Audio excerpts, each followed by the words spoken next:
Hi, everyone. It's nice to see that some of you joined and found time to learn more about planning. I would just like to kick off by saying that it's my pleasure to be one of the VPs in Yerevan, for those who will watch this video later on.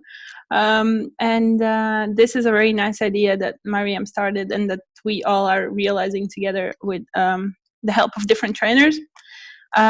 In no way I would call myself an expert in planning, and I also struggle with that quite a lot. But at the same time, I love structure and I love things being in order. So this is why I kind of took upon this module.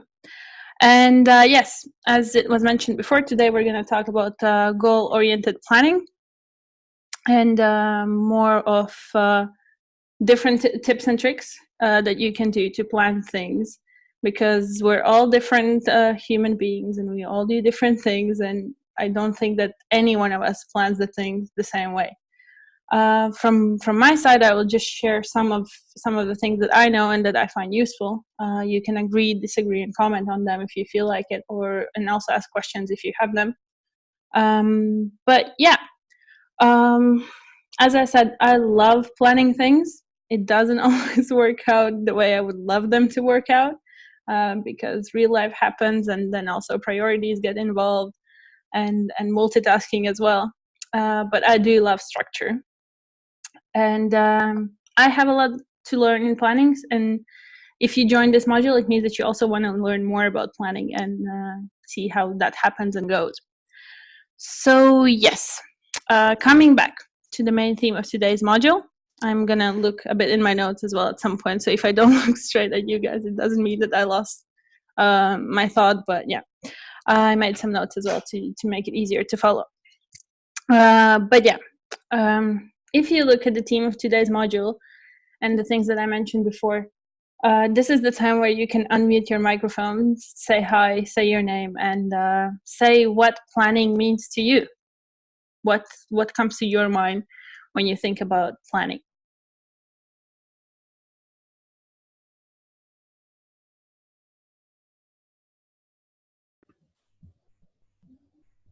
I'll go ahead and start. I guess for me, when I think about planning, it means that there's more than one things I need to do.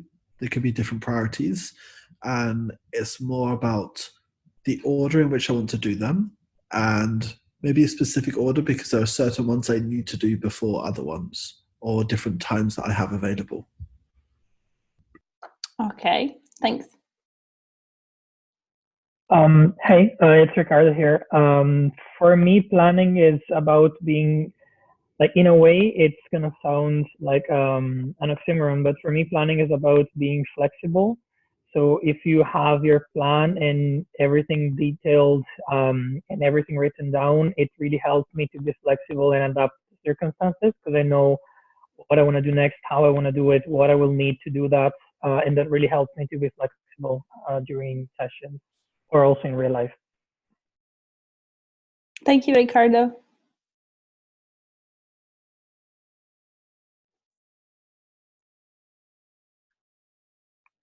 Okay, and then Frank messaged us in the comments saying that for him, planning is about avoiding thinking when actually executing things and allowing him to be more in the moment, which is also a good thing to mention. Thank you, Frank.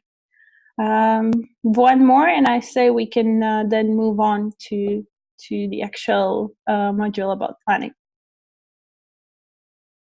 I suppose I'll go then. I'm Joe. For me, planning is also kind of keeping a long-term, like, mental map of all the things I want to achieve and what I want to prioritize, so I can have like a ready-made list of, okay, these are kind of the goals that I've noticed from before that I should want to do in the future.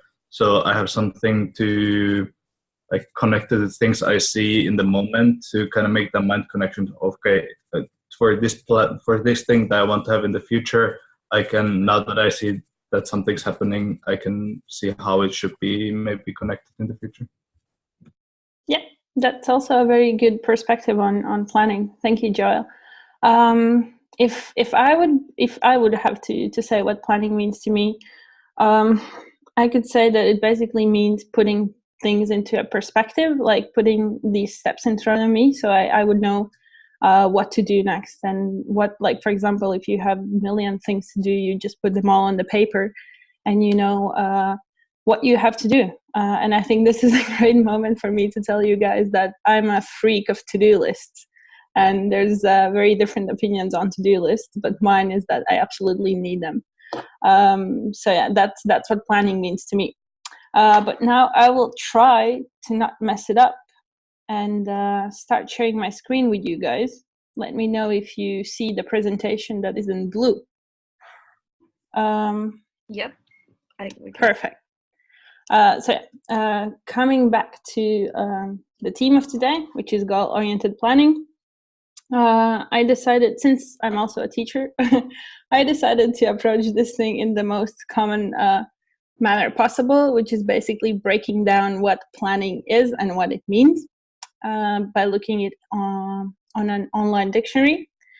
And basically, if you look at planning this way, to realize what planning means, it's the process of making plans for something. So overall, it's a process. And then what really got my attention when I was planning this module and looking for materials was that planning is a process when you think about the activities that you will need to reach the desired goal. And yeah, basically it's the things you will need and you will use to reach the point that you want to reach.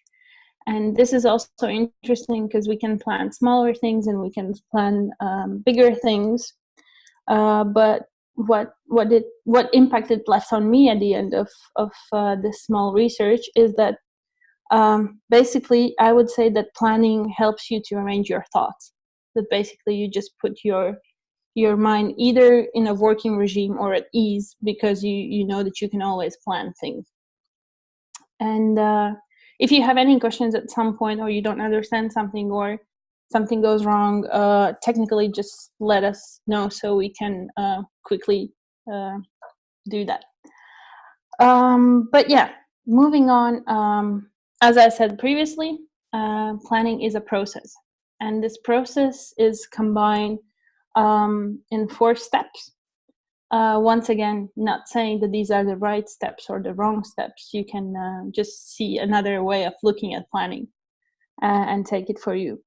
And yeah, these are the 4 steps that require more work or less work, but these are the steps that you can use during your planning to, at the end of the day, reach the goal that you would like to achieve.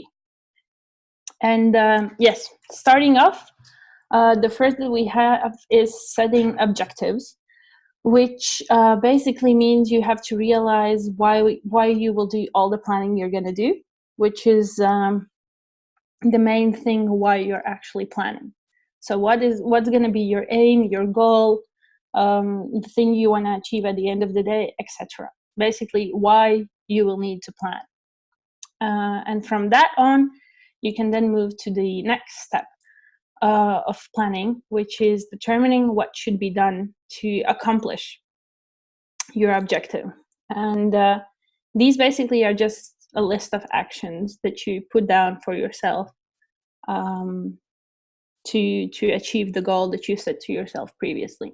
It can be bigger actions, smaller actions, actions that you do today, tomorrow, during the week. It really depends on the set goal that you have at the end.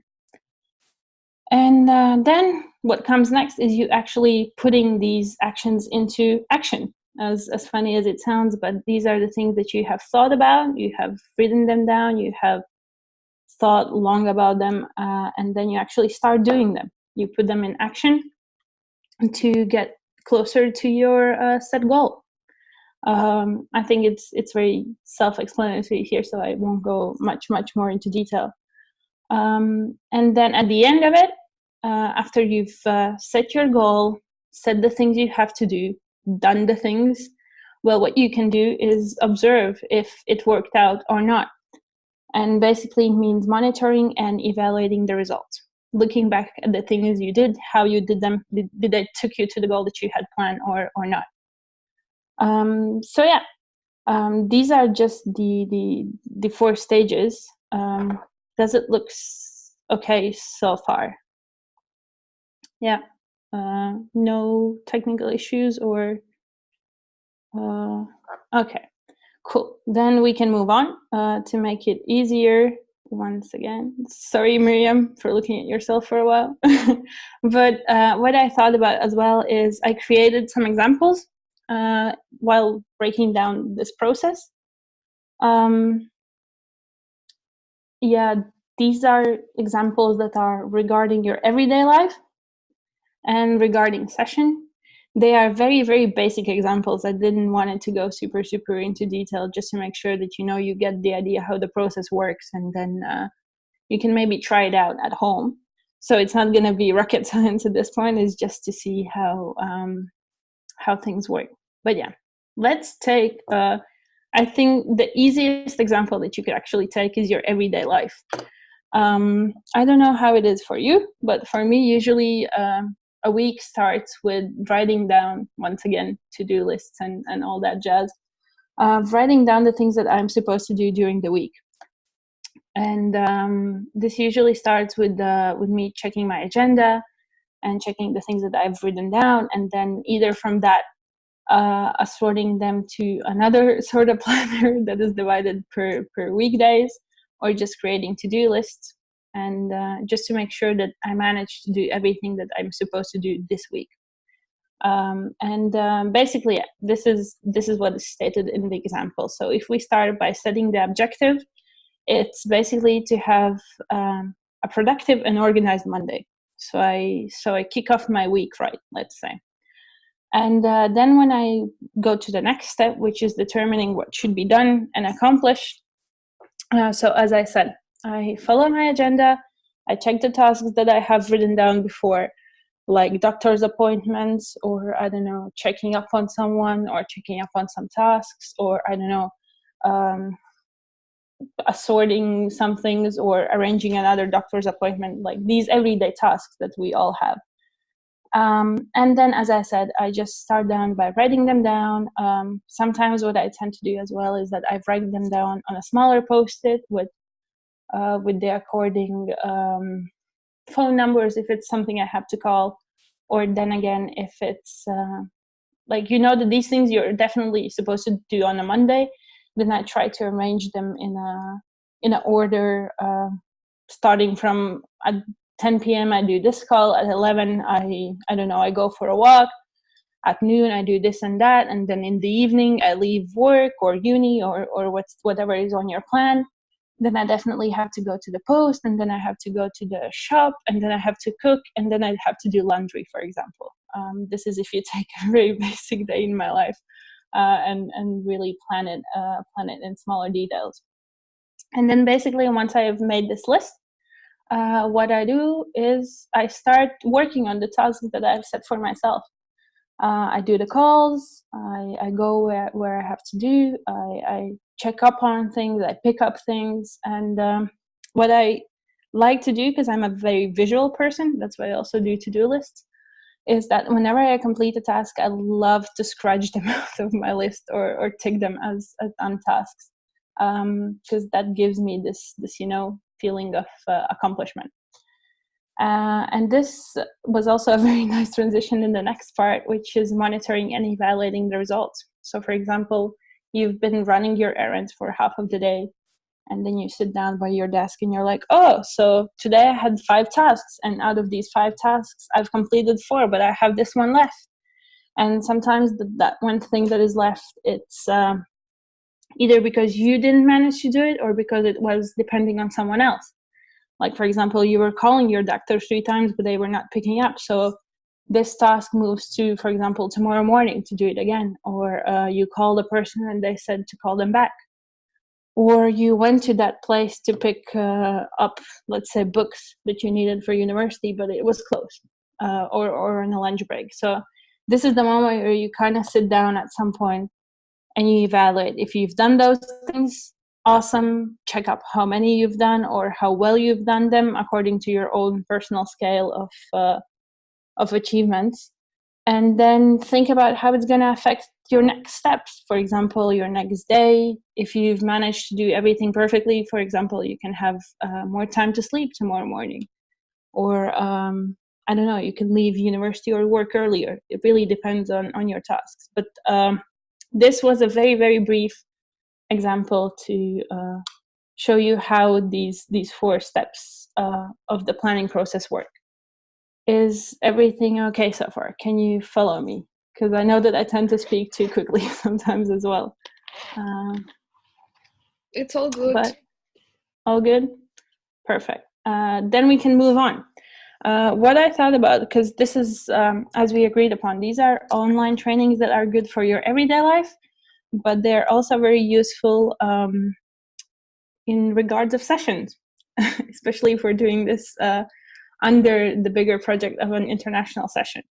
So what I thought about is taking 2 very, very basic examples again from the session planning and breaking them down. And first of all of them, we have the moment where you're a chairperson.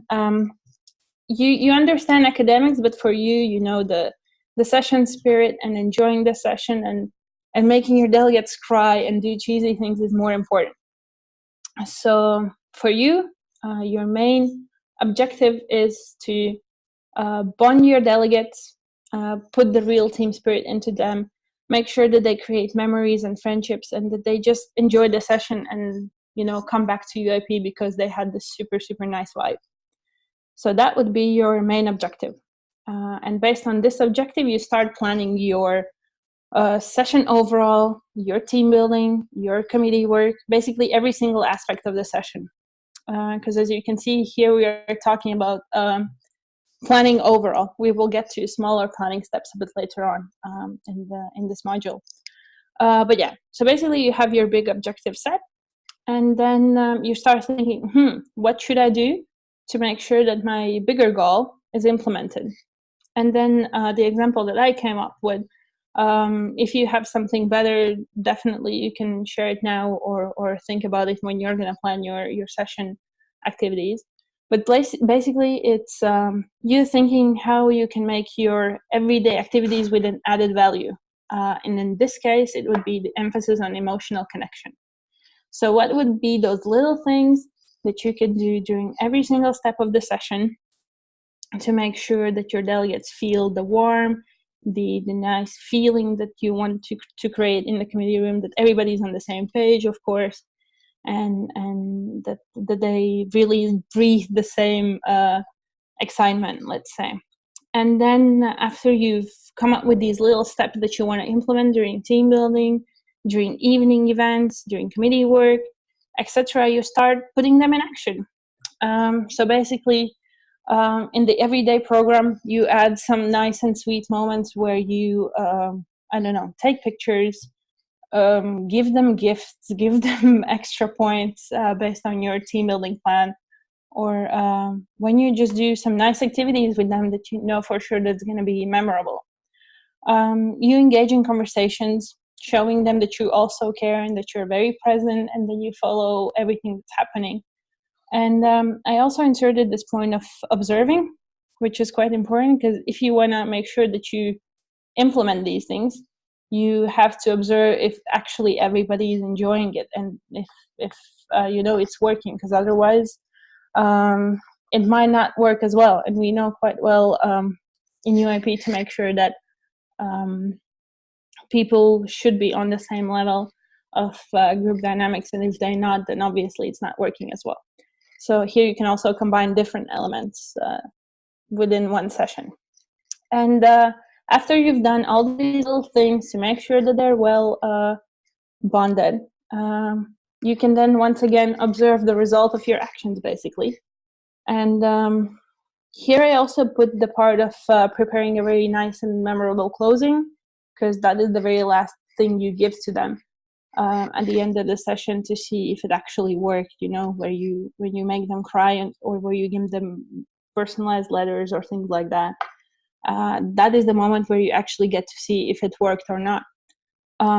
Also, it's important to observe them once again to see if, you know, if they feel the same way as you do, because sometimes with all the exhaustion and everything else, you might feel that, oh, it did not work, but actually sometimes it might have worked. So it's important to observe these moments. It's as you all know, we create these Facebook groups or Slack groups or WhatsApp groups, anything on social media basically, and you can check up on your delegates after a while and see if you know if the spirit is still strong, because sometimes your delegates end up being officials in the same teams, or they send you pictures whenever they're reunited and things like that. I bet you've all seen that in your personal experiences. And the last part that I would say is also the most important one is listen to your own feelings. And after observing and feeling everything that happened in the previous days, because sometimes you go with this, goal that I want to make my delegates bond, and sometimes it might not work out, or you think that it didn't work out because they bonded but they left you outside. There are many different scenarios, of course, but it's important for you to be able to step back, feel your own feelings, and understand everything that just has happened, because that also might happen that you judge your feelings too quickly without realizing that actually your goal did get achieved, or if it wasn't achieved for 100%, it was at least 75% or 80%. So yeah, that is also important. That was a very, very basic example once again, and involving a lot of simple things, but it's just to see how these things work.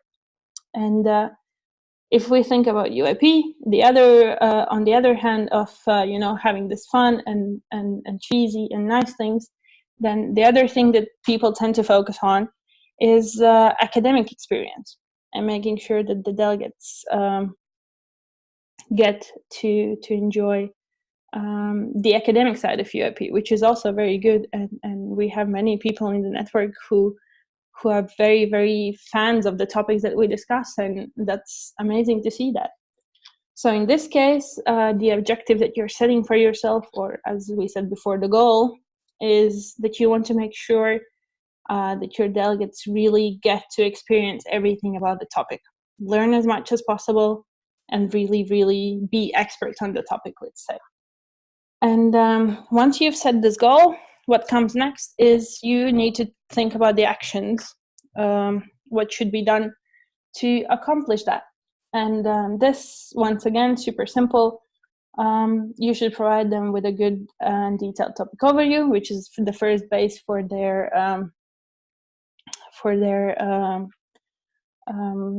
preparation.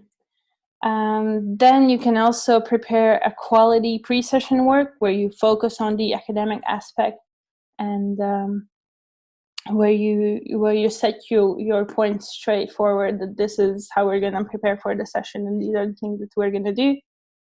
And what you can also do is come up with different activities during team building and committee work where they can share and express their knowledge. So basically, all the things they will do to express their appreciation and knowledge on the topic. And then how you can actually do it is give them space and time for discussions so they can share what they have all gained, so they can, express what each and everyone knows about the topic, what they like about the topic, what they dislike about the topic, etc. And also what we've seen happen in UIP, and what is a good thing as well, is that you can let them be in charge and become experts in certain areas of the topic, because that's what you wanted them to prep for. And that's also very good, because there you can see how much they have learned about one aspect of the topic, or how they understand the topic as a whole.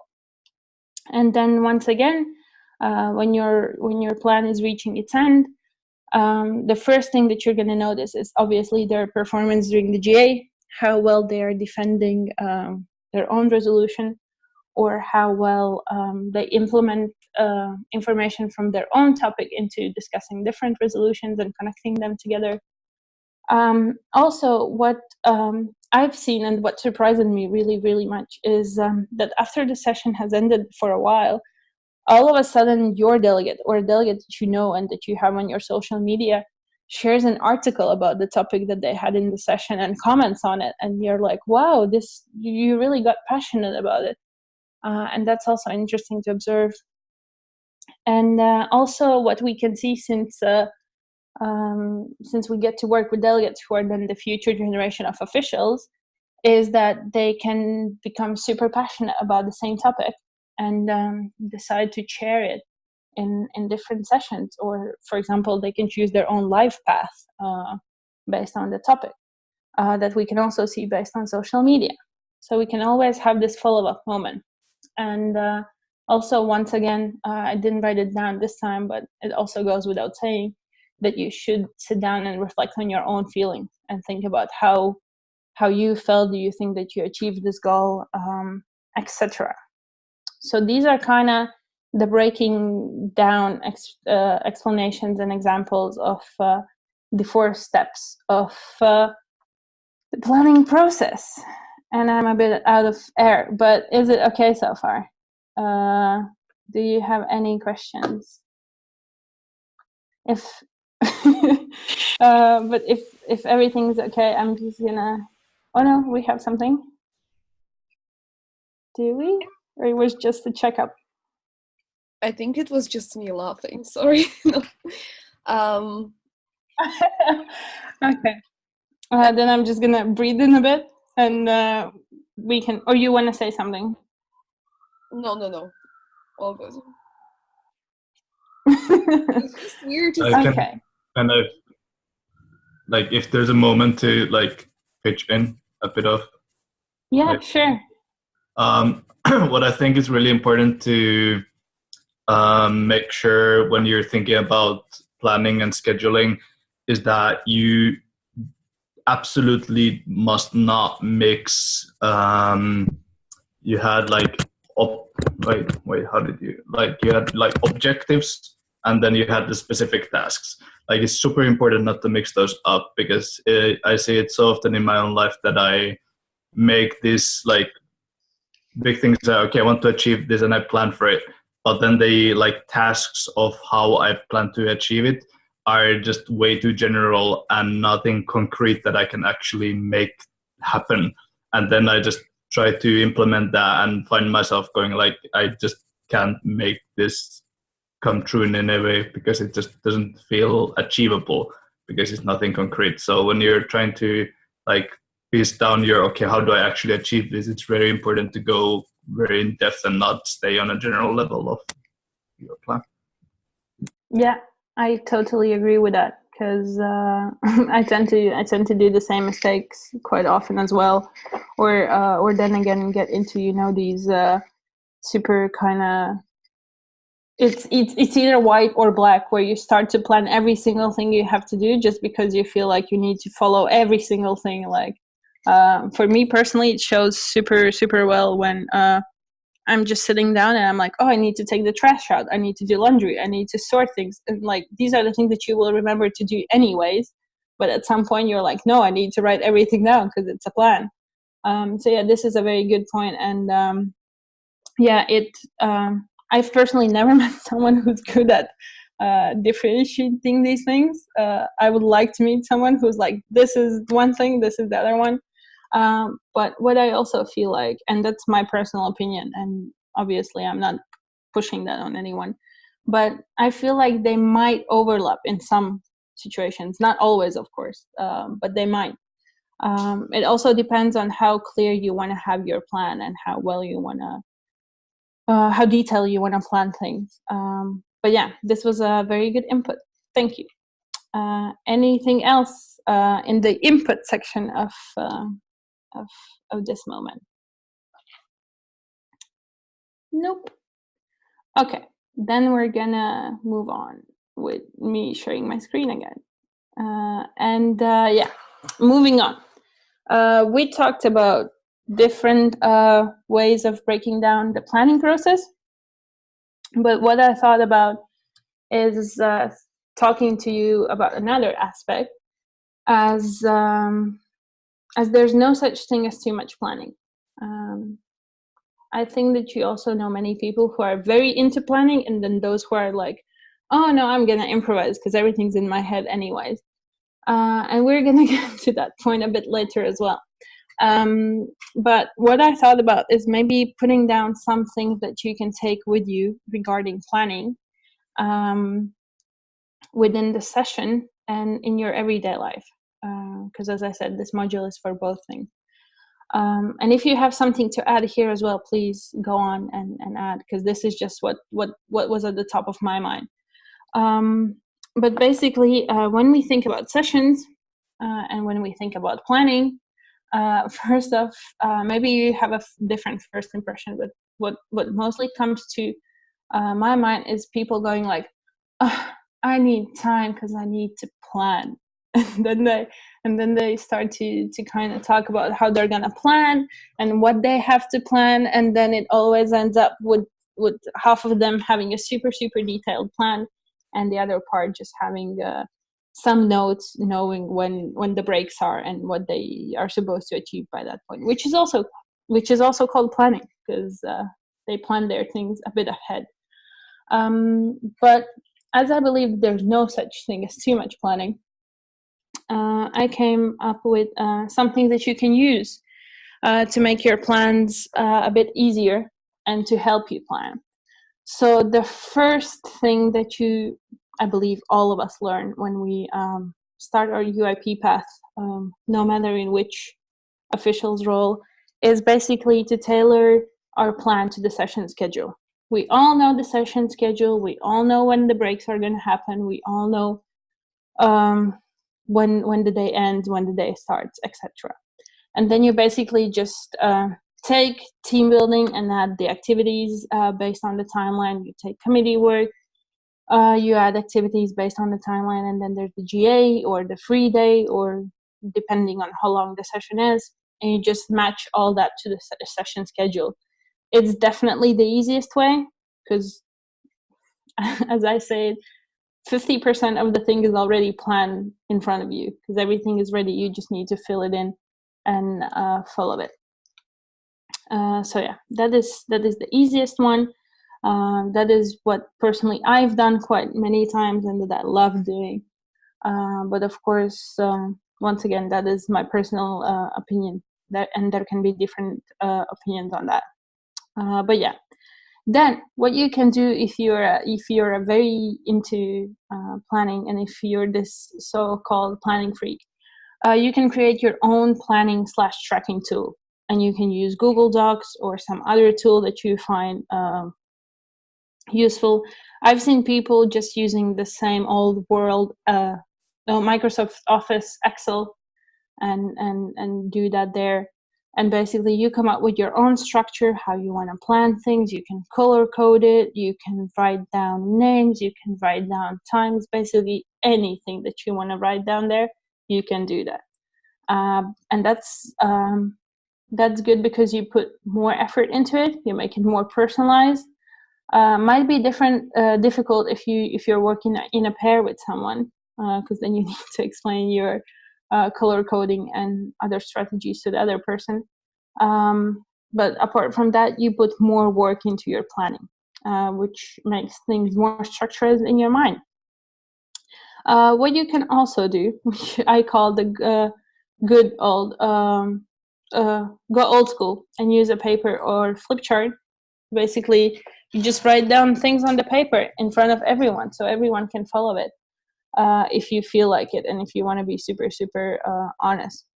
And then one more thing that I've seen people do in sessions that I found super interesting is that they don't write a plan, like for example the one you tailor to your to the session schedule. It's the one where they basically make timelines. They know the main points, like for example the resolution should be done by then, and everything else they just flow. They just know where they need to stop for a while because something bigger is happening, but they just write things down their own pace, their own rhythm, and they follow that. On this note, do you have something to add on these? Some good examples that you've seen, or some bad examples, or what works better for you, for example?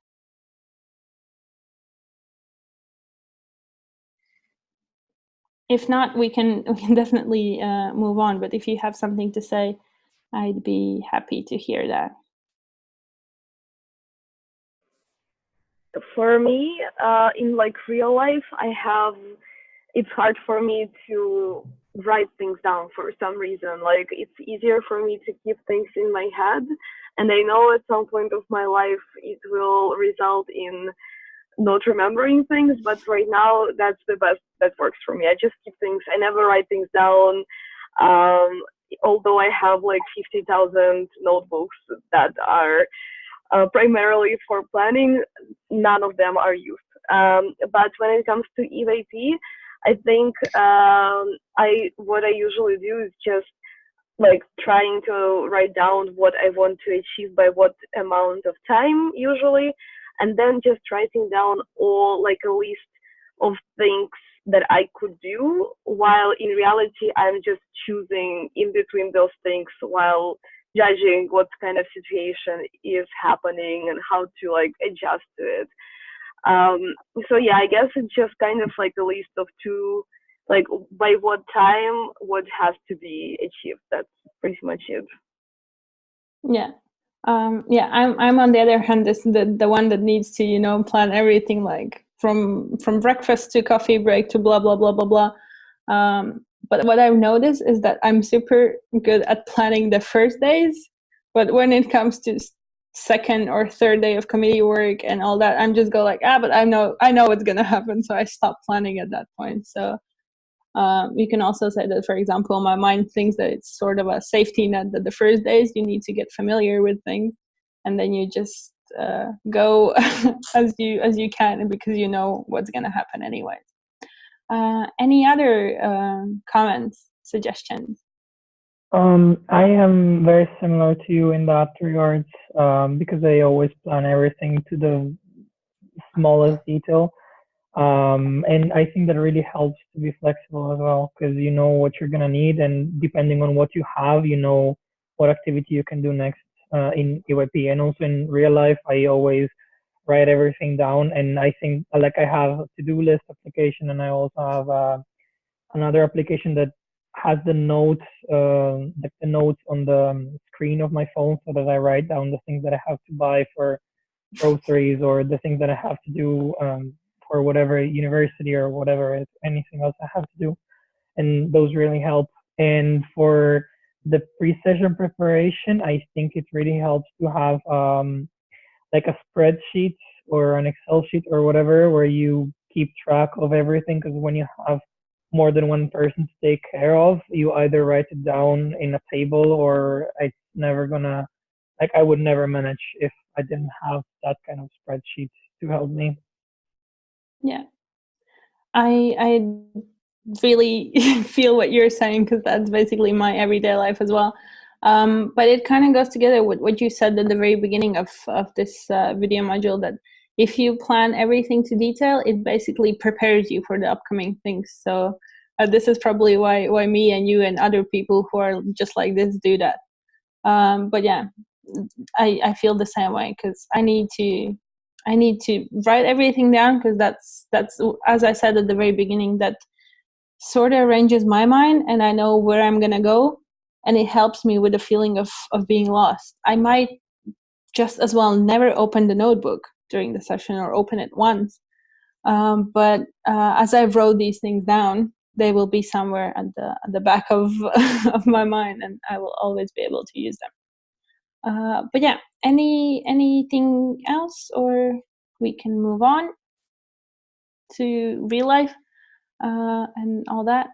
Okay, I'll take that as a move on. So yeah, and we discussed everything session related, but as I also wrote down here, there's also everyday life, and as me and Ricardo and Amasha just shared with you, everyday life is no different from a session, because you also have many different things you need to plan and follow up during the day. And for me personally, it's the to-do lists. When I have more time, I tend to draw them myself and make them super nice and super girly and crafts and all that stuff, and do actual check boxes and to check them off. But since lately I haven't had that much time, I just write them down on an A4 sheet, and then once it's done, I scratch them out. What I also love is those apps on the phone that are called reminders, where you basically schedule a reminder and then it comes to you, and then it doesn't leave the lock screen of your phone until you've checked it off, which is much easier than writing stuff down on paper. And it also depends on your personality, because I know that there are people who really like to write things down and who are obsessed with paper agendas and paper planners, and making everything nice and writing down. And then there's also the ones who prefer technology and who use calendars, online agendas, online apps as reminders, online to-do lists, and all that. I mean, whatever works for you, what you feel more comfortable with using, and all that, as long as it helps you to plan your day, your week, your month, and where you need to do something. So yeah, I think that's pretty clear. We all do that or don't do that, depending on how much tasks we have every single day. Okay, and then next up, what I thought is super, super interesting. Because when I learned about this technique, I was amazed beyond anything I've ever seen before. It kind of goes together a bit with coaching, for those of you who have seen Nathan's module and who have heard what coaching is.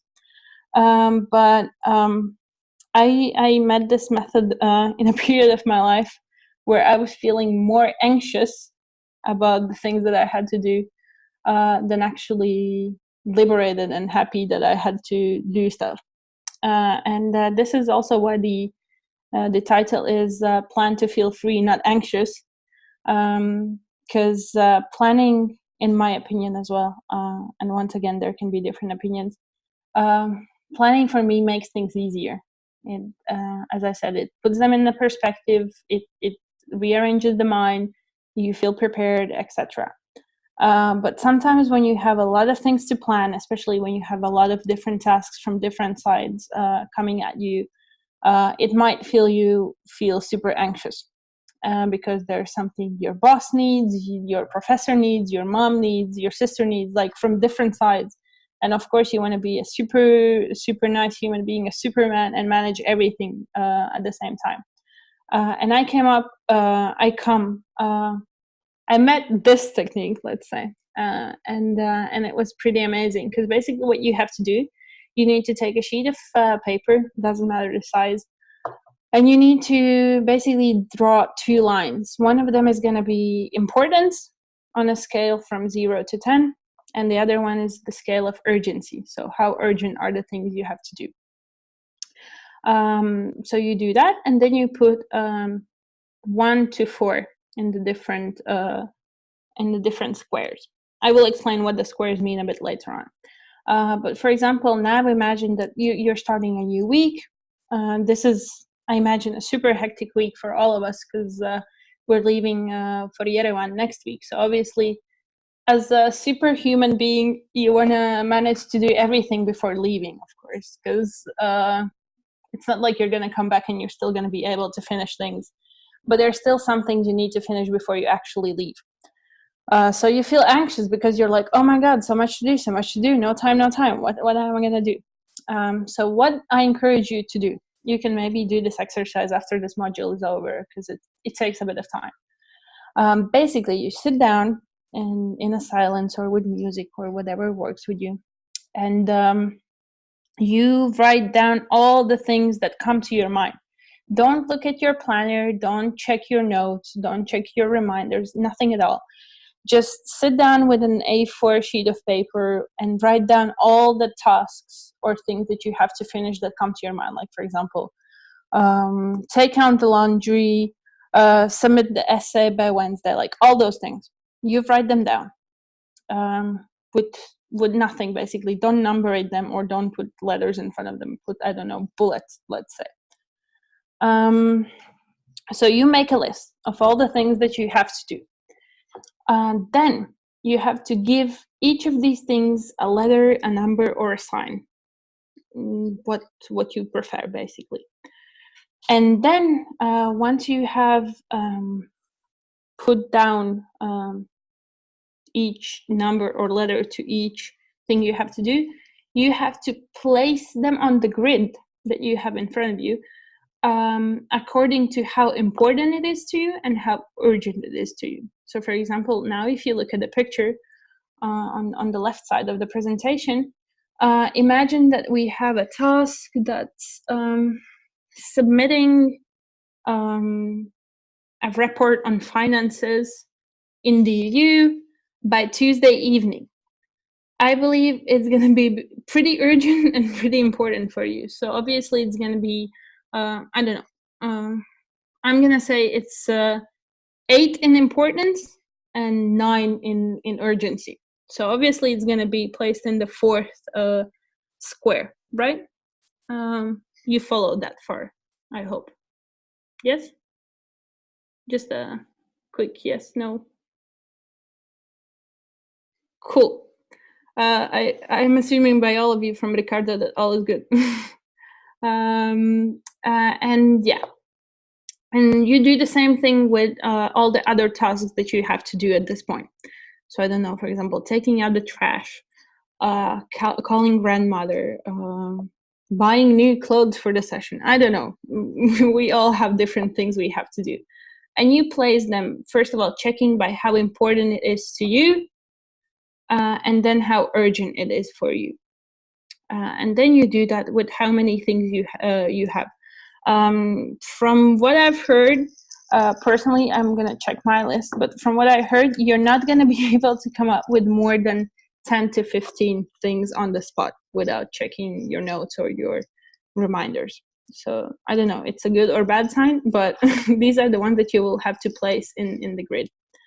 And then you place them. Just make sure that you know which letter or number or symbol responds to the issue. Okay, so we've come that far. What comes next? And this is the part that amazed me beyond belief, because there comes the explanations of the 4 squares. So what number 1, number 2, number 3, and number 4 means. Yeah, be ready to be amazed. I hope you are. But basically, if we look at the first square, it's basically asking yourself a question: how important this thing you have to do is. Things that we put on ourselves, but we could also just forget about them. So basically, if they're going to be low in importance and low in urgency, then the question arises how important it actually is for you that you have to do it. And these actually are the things that are not super, super important and that are definitely not urgent, that you just always have the back of your mind, and then they tend to move from week to week to week until you just do it because you're either bored or you finally have time to do it. But these are very, very low on the list of your priorities. Then number 2, these are the things that are super urgent but not really important, because if you look at the scale of importance, they're also quite low. And then you usually ask yourself the question, should I even do that? Yes, okay, they are urgent because they're super burning at this point, but are they really important to me? And then you start thinking about why are they so urgent for you, and why do you have to do them? It's possible that it's because they're going to be asked by other people, and because it's just the tasks you need to complete, like for example uni assignments for a subject that you're not super passionate about, but these are the things that you have to do, even though sometimes they don't feel important to you, just because they are urgent and they will matter in a bigger picture. Then the things that are not urgent at all, but they are super important for you. So for example, if I look at the list that I had a while ago,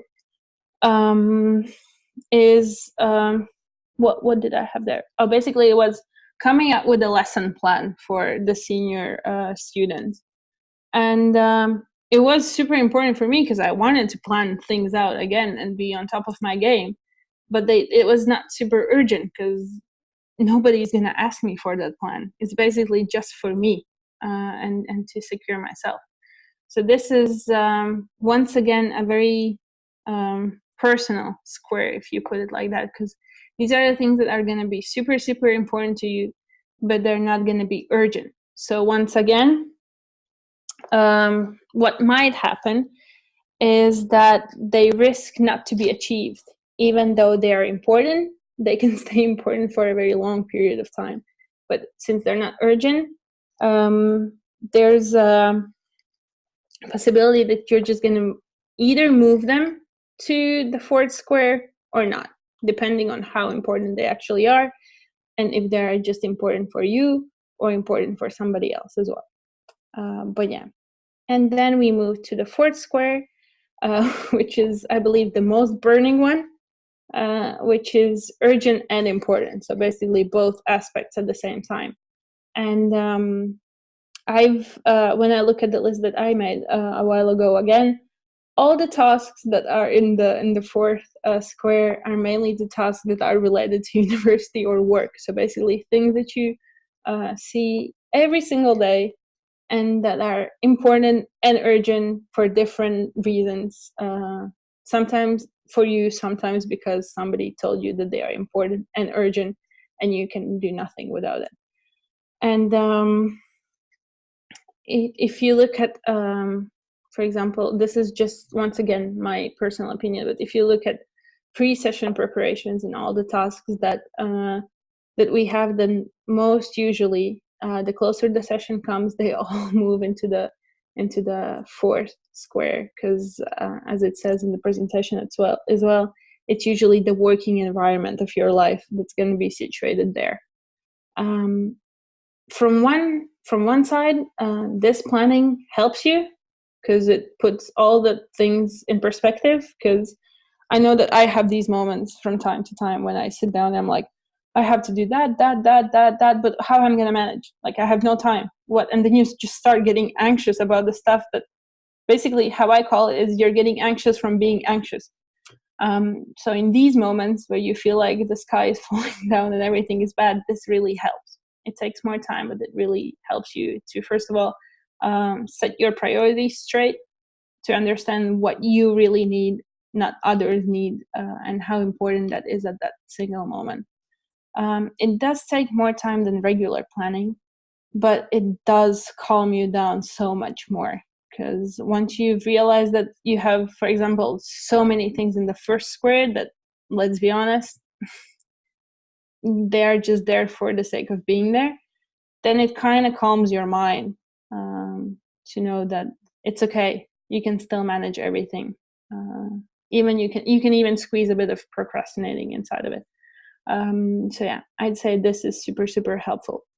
Do you have any questions on this, maybe, or any comments or anything? It's so hard because I understand what is urgent and important, but there is like this inside of me that fights the logic and common sense and just makes me do things that aren't urgent and aren't important, and I don't know what to do with it. It's just, yeah, it's so easy, like when you listen to this and you're like, yep, okay, this is the prioritizing and you should follow this, but then when it comes to real life, how do you actually fight this like illogical ego that is driving you towards a totally wrong direction? Yeah, I wish I could give you an answer on this, but I can't, like, because I also have the two to kind of, you know, one, I want to plan and do everything, the other one's like, I'm gonna procrastinate until the end. So yeah, if we don't that's life. But if we don't have any other comments, I will quickly race to the end, maybe, so I don't hold you back any longer. And then if you have any questions or comments on this particular section, you can definitely message me later on. Okay? Perfect. Yeah, and then this is that. And yeah, basically this is the biggest enemy of planning, which is improvising. There is no right or wrong. I'm not saying that one side is better than the other one. There's different ways you can do. You can also mix both of them, but just pick the one that works for you and that makes you feel good. If at some point you realize that it doesn't make you feel as good, you can definitely change that. So you're not, what I'm trying to say is that you're not supposed to stay into one team, or you can mix both, as we discussed previously. So yeah, this was supposed to be a longer discussion about who prefers what more. But in this case, since I don't want to hold you back much longer, you can just look at this nice screen and think about it a bit yourselves. And what I found super interesting as well, it was totally unrelated to sessions, but what I kind of thought was a nice idea, which is related to the creative process, but I think it kind of goes well with planning, is how you go through the whole process of planning, where at first you're confused, should you even do it, how you do it, then you think that everything is bad, you're bad, but then at the end of the day you realize that, hey, something actually might work out of all of this, and then once you give it a try, it turns out to be quite awesome at the end. So this is also something to cheer you up when you're stuck into planning or you don't know how to start planning. And to conclude it all, basically you can never be either overdressed or overeducated or over-prepared, because I've rarely seen people who are super over-prepared. So this is basically the main conclusion point I wanted to give you guys at the end of today. Yes, Miriam, sorry for going over time. No worries. But yeah, this is in very quick steps what goal-oriented planning is.